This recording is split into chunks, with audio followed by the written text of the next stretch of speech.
우리가 계속해서 우리가 북이스라엘 멸망 전 후로 해서 우리가 말씀을 살핍니다. 오늘 북이스라엘이 멸망한 이후에 이제 남유다 북이스라엘이 멸망하기 전에 선포된 말씀 그거를 보시면 됩니다. 지금 우리가 성경으로 보면 열왕기하서 15장과 16장 정도점 그 시대에 지금 지난주에 우리가 나훔 선지자가 말씀을 했고요. 오늘은 미가 선지자가 말씀을 합니다.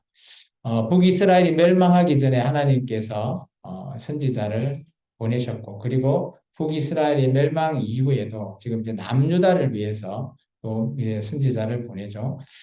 오늘 미가 선지자는 남유다에 선포된 말씀입니다. 오늘 요담과 아하스 그리고 히스기야 왕, 크게 이 세 왕 시대 때 미가 선지자가 사역을 한 것 같습니다. 그리고 이 당시에 사역했던 이사야 선지자와 비슷한 동시대 사역한 선지자로 보통 보여집니다. 오늘 미가 선지자의 이 당시는 북이스라엘 열왕기하서 15장과 16장 사이에 흐름은 이렇습니다. 이 당시에는 이제 선지자 눈으로 봤을 때 그 나라가 답이 없는 거죠. 답이 없는 남유다를 향해서 하나님께서 선지자를 보내보시는 겁니다. 지난주 우리가 나훔 선지자는 아수르가 멸망당할 것이다 라는 것을 선포했던 그런 선지자였다면 이번에는 이 남유다가 위태하다라는 거예요. 남유다가 위태한데 그 멸망의 원인을 살펴보니까 지도자들이 잘못 지금 길을 가게 만드는 거죠. 우리가 오전에 예레미야처럼 정말 지도자들이 잘못된 길로 거짓으로 행하게 하는 그런 길을 가는데 오늘 미가 선지자는 정말 우리가 멸망의 길을 가는 그 일조한 대부분의 세력들이 바로 지도자다. 그 지도자는 뭐 종교 지도자도 있을 거고요. 또 왕, 그리고 왕에 해당되는 정치 지도자들도 있다라는 겁니다. 그래서 이 시대에는 그죠? 이 지도자에 의해서 멸망당하고 그리고 우리의 희망인 새로운 지도자, 메시아를 우리가 꿈꾸는 그런 시대가 올 것이다라는 것이 미가 선지자가 말하고 있습니다. 미가 선지자는 크게 주제가 이렇습니다. 너희, 여기서 말한 너희는 지도자들을 가리킵니다. 그래서 우리가 지도자들을 위해서 우리는 늘 기도해야 된다고 저는 봅니다. 우리가 뽑은 지도자든 뽑지 않았던 지도자든 간에 우리나라를 이끌어가고 있는 지도자를 향해서 우리는 기도할 필요가 있습니다. 왜냐? 올바른 길로 갈 수 있게끔. 이 올바른 길은 하나님의 뜻과 우리가 지금 가고 있는 이 길이 정말 일치할 수 있도록 해달라는 그런 기도가 절실하다고 보여집니다. 물론 내가 뽑은 지도자라면 더 좋겠지만 뽑지 않았더라도 내가 그 지도자가 그래도 우리나라를 이끌어가는 길이 악한 길이 아니라 하나님이 원하는 선한 길로 좀 가면 좋겠다라는 형태로 여러분께서 기도를 해주시기를 바랍니다. 왜냐하면 오늘 미가 선지자를 통해서 지도자가 악한 길로 빠지면 그거의 끝을 보여주고 있기 때문입니다. 첫 번째, 우리 위에 붉은 계열 부분 글자를 같이 한번 읽어볼까요? 미가는 정사종 유착관계의 지도층 부패로 나라가 멸망으로 가고 있다고 고발한다.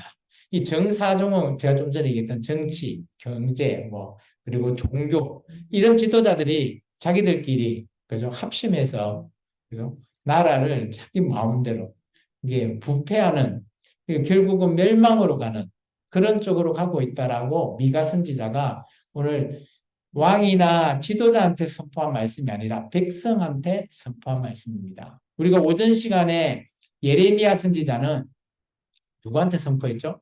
왕, 그리고 지도자, 자기가 똑같은 지도자에게 고발을 하죠. 물론 백성들도 함께 포함하는 겁니다.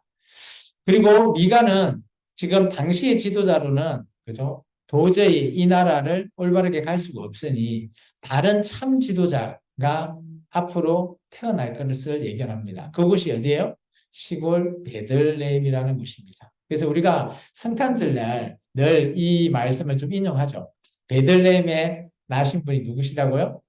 그래서 우리와 언약을 맺으신 예수님이잖아요. 그래서 예수님께서 베들레헴에 탄생하는 그런 메시아에 대한 예언이 담겨 있는 그런 선지서이기도 합니다. 미가서를 크게 정리하면 한 네 가지 정도로 구분해 볼 수 있습니다. 1장에서 3장은 지도자들의 제약 때문에 멸망이 온다라고 하는 전반적으로 지도자가 잘못 행하고 있는 것을 보여주고 있어요. 그리고 4장에서 5장은 그래도 이 나라가 멸망당한 이후에 끝장나더라도 살아남은 자들을 위해서 언젠가는 회복될 그 날을 말하고 있고요. 그때 새로운 지도자가 나타난다는 거예요. 그 지도자가 바로 메시아가 되죠. 그리고 6장에는 현재 하나님이 기대를 했지만 현실은 정반대의 길을 걷고 있는 현실을 보여주고 있습니다. 쉽게 말해서 하나님의 소망은 하나님이 원하는 길을 가야 되는데 우리가 살아가고 있는 사람들 입장에서 보면 정반대의 길로 가고 있다는 거죠. 그러면 이 길이 계속하면 갈수록 하나님과의 격차가 벌어지겠죠. 그러면 우리는 그 길이 바로 멸망의 길이라는 거예요. 그리고 마지막 7장은 선지자가 바라본 하나님과 내일. 이 내일이라는 것은 언젠가는 회복되고 우리가 다시 하나님의 정반대의 길이 아니라 하나님이 원하는 길을 걷는 그것을 선포하는 그런 형태로 미가 선지자가 구성되어 있습니다. 미가 선지자의 사역은 크게 한 네 가지 정도 구분해 볼 수 있습니다. 먼저 제가 1장에서부터 3장까지 악한 지도자를 고발한다 그랬잖아요. 그래서 화 있을지언저가 선포됩니다. 우리 미가서 찾았으면 같이 한번 읽어볼까요? 미가서 2장 1절입니다. 1절과 2절 같이 한번 읽어보겠습니다. 그들이 침상에서 죄를 피하며 악을 꾸며 날이 밝으면 그 손에 힘이 있으므로 그것을 행하는 자는 화 있을진저 밭들을 탐하여 빼앗고 집들을 탐하여 차지하니 그들의 남자와 그의 집과 사람과 그의 산업을 강탈하도다. 요즘 말하면 갑질이죠. 그리고 밤에 저 사람 그 어떻게 빼앗지 생각했는데 그 다음날 힘이 있어서 진짜로 뺏었는 거죠. 빼앗는 것. 그런 것이 가능한 사람이 바로 지도자. 지도자에게 화 있을지언저가 선포됩니다. 우리가 화 있을지언저가 선포되면 성경에서는 어떤 일이 이루어지는가 하면 그 결과는 끝장나는 겁니다. 멸망입니다. 예수님도 그죠? 가버나움, 새 도시를 얘기했죠. 가버나움, 갑자기 생각이 안 나요. 이 새 도시를 얘기했을 때 그 도시가 지금도 끝장나버린 그런 것을 우리가 볼 수 있습니다. 그래서 구약에서는 화 있을진저가 선포가 되면 그것의 결말은 좋지 않은 거예요. 근데 오늘 이 지도자를 향해서 화 있을진저가 선포됩니다. 이게 이 화는 그죠? 지도자를 언해서 이 나라의 멸망을 말하고 있습니다. 우리가 이 말씀을 읽어보면 정말 이렇게 해도 되나? 라고 싶을 정도로 2장을 쭉 읽어보시면 정말 이게 지금 우리 사회보다 더 그죠? 험한 그런 사회의 모습을 보여주고 있다는 겁니다. 그리고 나서 두 번째는 근데 지도자들이 왜 이렇게 하고 악한 일을 할까? 살펴보니까 이들이 오해를 하고 있다는 겁니다. 자기들이 오해를 해요. 어떤 오해를 하고 있는가? 그 대표적인 내용이 3장으로 넘어가고 있습니다. 3장 9절부터 12절까지입니다. 좀 긴데 한번 같이 읽어볼까요? 야곱 족속의 우두머리들과 이스라엘 족속의 통치자들 곧 정의를 미워하고 정직한 것을 굽게 하는 자들아 원하노니 이 말을 들을지어다. 시온을 피로 예루살렘을 죄악으로 건축하는도다. 그들의 우두머리는 뇌물을 위하여 재판하며 그들의 제사장은 삭슬을 위하여 구분하며 그들의 선지자는 돈을 위하여 점을 치면서도 여호와를 의뢰하여 이르기를 여호와께서 우리 중에 계시지 아니하냐 재앙이 우리에게 임하지 아니하니라 하는도다. 이러므로 너희는 말미암아 시온은 가라앉은 밭이 되고 예루살렘은 무더기가 되고 성전사는 수풀이 높은 곳이 되리라. 아멘. 어떤 내용인지 이해가시죠? 그죠? 각자 지도자, 대표적인 지도자가 나오죠. 11절에. 그죠? 우두머리. 아마 이 부분은, 그냥 정치 지도자인 것 같습니다. 그들은, 그죠? 정치 지도자. 그리고 재판할 수 있는 재판자. 그런 사람들인 것 같아요. 그들은 뇌물을 위해서 하고요. 제사장은 자기의 몫을 위해서 하고요. 그리고 선지자들은 돈을 위해서 말씀을 선포하는데 그걸 뭐라고 여기는 표현하고 있어요? 미가 선지자는 점을 친대요. 점을. 미가 선지자는 하나님의 말씀을 얘기하는데 그게 점 치는 거라고 얘기해요. 그죠? 우리 무당 집에 가면 그죠?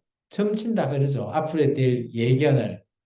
근데 하나님의 말씀이 정말 점 치는 걸로 되면 너무 불행한 거죠. 하나님의 말씀은 정말 예언의 말씀대로 성취가 돼야 되지, 점치는 걸로 이렇게 낮춰져 버린다? 그게 다 욕심으로 보여져요. 그래서 제가 오전에 예레미야 시대 때 거짓을 말씀을 분별할 수 있는 것 중에 욕심이라는 단어를 제가 넣은 이유가 그게 있습니다. 이 목회자가 하나님의 말씀을 선포할 때도 자기의 욕심으로 충분히 할 수 있다고 봅니다. 근데 그런 욕심을 또 말씀을 전한다? 그것은 아니라고 봐요. 건축을 위해서, 그죠? 그런 걸 목적으로 해서 또 건축 헌금을 위해서 막 이렇게 말씀을 전할 수도 있거든요. 그런 것들은 조금 목회자들이 좀 삼가해야 되지 않겠나. 저는 그렇게 생각합니다. 오늘 여기 예루살렘이 시온이 예루살렘이잖아요. 그죠? 이 예루살렘이 피로 죄악으로 물드는 거예요. 욕심으로 한다는 거. 그리고 놀라운 거는 이들의 더 큰 오해가 하반절에 있습니다. 11절 하반절. 뭔가 하면 우리가 오전에 예레미야 말씀과 거의 비슷해요. 하나나 선지자가 생각했던 내용과 똑같아요. 여호와께서 우리 중에 계시지 아니하냐? 재앙이 우리에게서 임하지 아니하리라. 하나님이 나와 함께 하는데 재앙 당연히 안 일어나지. 이렇게 오해하는.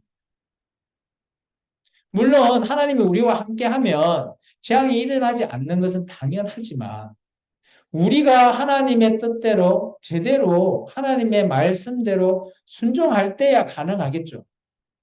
근데 놀라운 거는 욥기 한번 봐보십시오.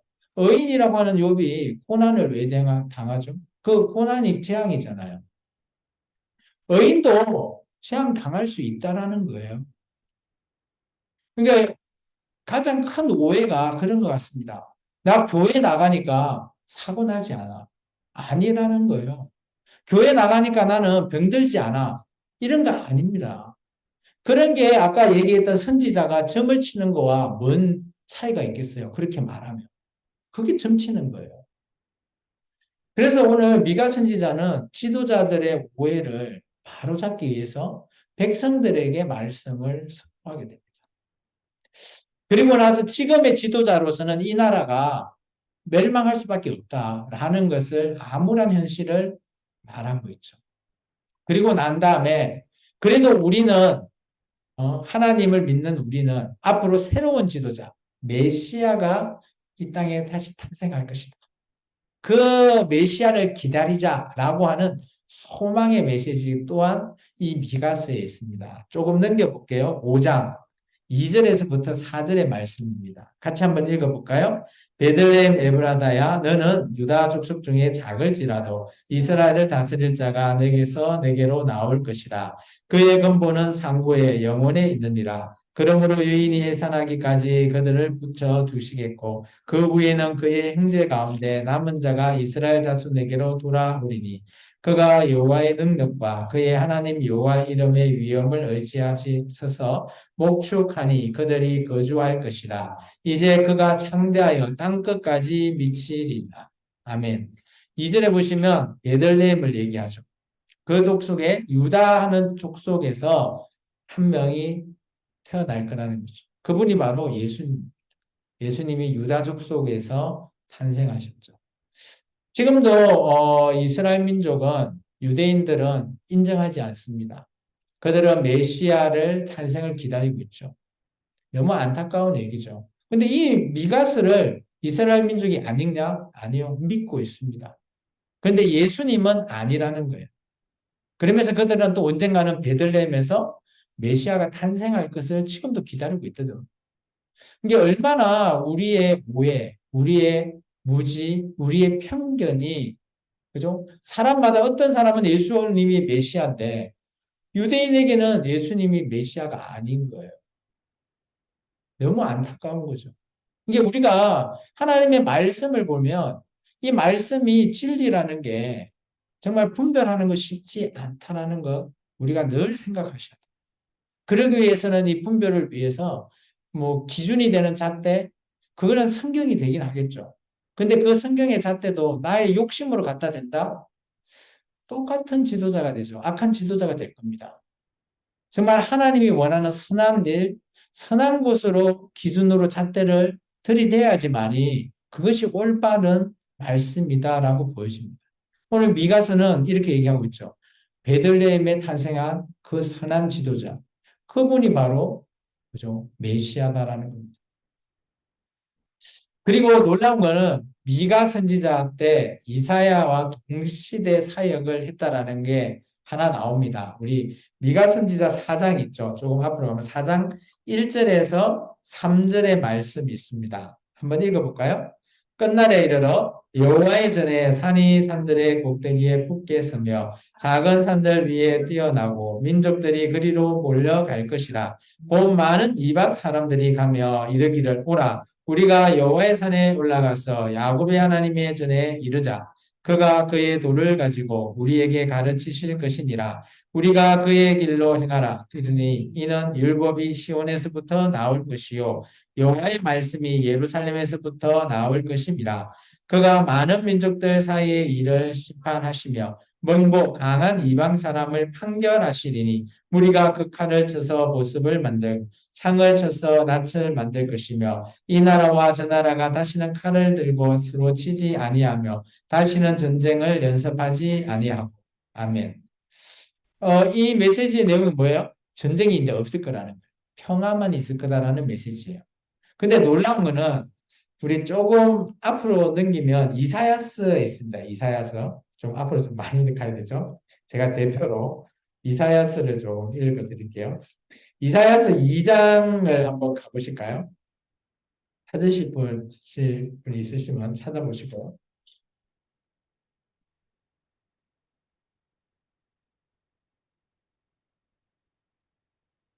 이사야서 2장에 가보시면 똑같은 말씀이 그대로 있습니다.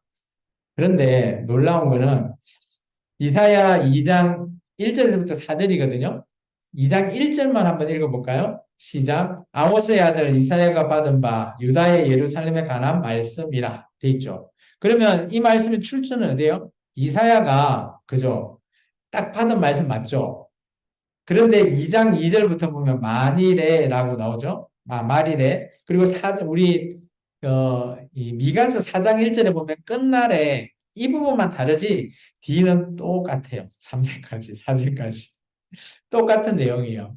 그러면 어떤 말씀이 원본이에요? 이사야서가 원본으로 저는 보여집니다. 그래서 학자들은 미가 선지자가 이사야의 제자 아닌가 그렇게 보통 추정합니다. 요즘 같으면 음악 같은 거 이렇게 음악을 하면 어떻게 돼요? 표절이죠. 표절입니다. 그리고 논문을 쓸 때도 출처를 명확하게 밝히지 않으면 뭐예요? 표절입니다.